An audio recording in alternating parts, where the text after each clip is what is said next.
శ్రీ అయి నమ, శ్రీకృష్ణాయ నమ, శ్రీ లక్ష్మీ నృసింహాయ నమ, శ్రీ పరకాల యతీంద్ర మహాదేశికాయ నమ. ప్రేక్షకులకు, అభిమానులకు, యూట్యూబ్ మిత్రులకు శుభోదయం.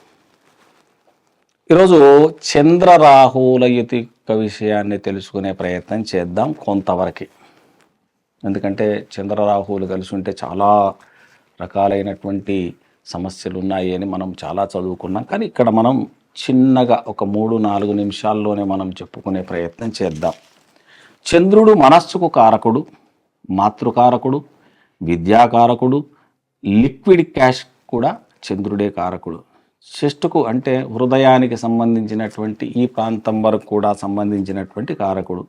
జలకారకుడు కూడా చంద్రుడే. ఇక విద్యాలాభాన్ని కూడా చంద్రుడే ఇస్తాడు. రాహు వచ్చేసరికి ఛాయాగ్రహం, రీసెర్చ్కు కారకుడవుతున్నాడు, విదేశాలకు కారకుడవుతున్నాడు. అంటే విదేశాలకు వెళ్ళాలి అంటే రాహువు బలంగా ఉన్నట్టయితే విదేశాలకు వెళ్ళడానికి ఆస్కారం. డ్రగ్స్కు కూడా ఈ జాతకుడే అంటే కెమికల్ సంబంధించినటువంటి ఈ మందులకు సంబంధించినటువంటి కారకుడు కూడా. మెడిసిన్కు కూడా ఈ రాహు కారకుడు. రహస్య జీవనానికి కూడా కారకుడు రాహువే అవుతున్నాడు. ఎలియన్ సంబంధం కూడా, ఎలియన్స్ అంటున్నాం కదా, ఇప్పుడు మనం ఈ టీవీలో చూస్తున్నాం ఎలియన్స్ అక్కడ వచ్చాయి ఇక్కడ వచ్చాయి, దానికి కూడా కారకుడు రాహువే అవుతున్నాడు. ఇక 12వ స్థానంలో ఉంటే విచిత్రమైన ప్రదేశాలను తిరుగుతాడు. అదే రాహువు చంద్రులు కలిసి 8వ స్థానంలో ఉంటే రీసెర్చ్ సైడ్కు ఈ జాతకుడిని తీసుకెళతాడు. 4వ స్థానంలో ఉంటే ఉన్న ఊరు నుండి విదేశాలకు కానీ తను ఉన్న ప్రాంతం నుండి దిశనే మార్చి వేరే దిశకు వెళ్ళి అక్కడి జీవనం సాగిస్తూ ఉంటాడు. ఉదాహరణకి ఉత్తర దేశంలో ఉంటే దక్షిణానికి మత మార్పిడులు కూడా వీళ్ళు కావడానికి ఆస్కారం ఉంటుంది. ఇక 3-9 స్థానాల్లో గనక ఈ చంద్రరాహువులు కలిసి ఉంటే విదేశ ప్రయాణాలు, విచిత్ర ప్రాంతాలను తిరుగుతూ ఉంటారు, కొత్త వ్యక్తులను పరిచయం చేసుకుంటూ ఉంటారు, కొత్త విషయాలను నేర్పే ప్రయత్నం కూడా వీళ్ళు చేస్తూ ఉంటారు. ఇక 7వ స్థానంలో ఉంటే అత్తగారి వంశానికి హాని కలిగిస్తుంది కానీ తనకు వృద్ధిని ఇస్తుంది.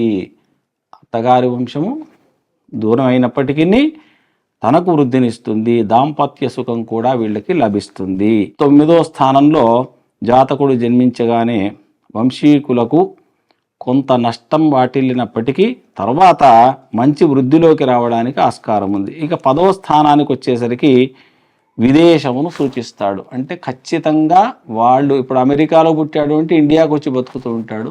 ఇండియాలో ఉన్నవాడు అమెరికా అంటే సముద్రం దాటి జీవనం సాగించడానికి ఆస్కారం ఉంటుంది. ఇక 11వ స్థానం వచ్చేసరికి సర్వే గ్రహా ఏకాదశ స్థాన ఫలం శుభం అంటాం మనం. అంటే 11వ స్థానంలో ఈ 2 గ్రహాలు కలిసి ఉంటే ఖచ్చితంగా వీళ్ళకి శుభ ఫలితాలే ఇస్తాయి. కానీ 5 నుంచి 8 డిగ్రీల మధ్యలోనే వీళ్ళు ఉండాలి. ఆ వ్యత్యాసం వీళ్ళిద్దరికీ 5 నుంచి 8 డిగ్రీల మధ్యలోనే ఉండాలి. అంటే 2 పాదాలు మాత్రమే తేడాలో ఉన్నట్టయితే, నక్షత్రం ఏదైనప్పటికీ 2 పాదాల తేడాలో ఉన్నట్టయితే ఖచ్చితంగా వీళ్ళకి శుభ ఫలితాలు ఇస్తాయి.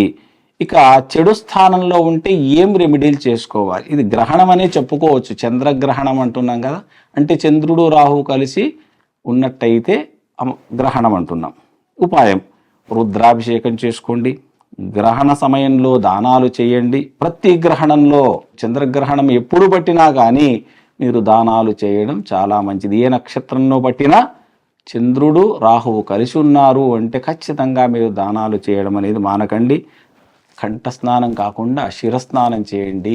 చేసి మళ్ళీ నెక్స్ట్ డే ఉదయం కూడా మళ్ళీ ఆ చంద్రగ్రహణం అయిపోయిన తర్వాత మళ్ళీ స్నానం చేసి మీకు తోచిన దానం, బీదవాళ్ళకి వస్త్రాలు కానీ, వేరే ధాన్యం కానీ, అన్నదానం కానీ, ఇటువంటివి ఏవైనా మీకు చేతనైనంత చేసుకోవాలి.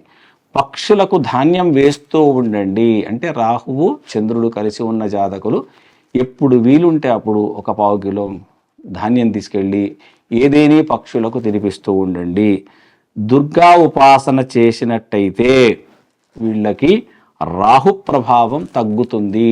అంటే దుర్గా అమ్మవారికి ఈ యొక్క రాహు భయపడతాడు కనుక రాహుకి సంబంధించినటువంటి శాంతి కావాలి అనుకుంటే ఖచ్చితంగా మీరు దుర్గా ఉపాసన చేయడం కానీ, దుర్గా మంత్ర జపం చేసుకోవడం కానీ, దుర్గా పారాయణం చేసుకోవడం కానీ చేసుకుంటూ ఉన్నట్టయితే మీకు రాహు సంబంధమైనటువంటి దోషాలు తొలగి శుభ సూచకాలు ఉంటాయి, శుభ ఫలితాలు పొందుతారు. ఆనందంగా ఆరోగ్యంగా ఉండాలని కోరుకుంటూ జై శ్రీకృష్ణ.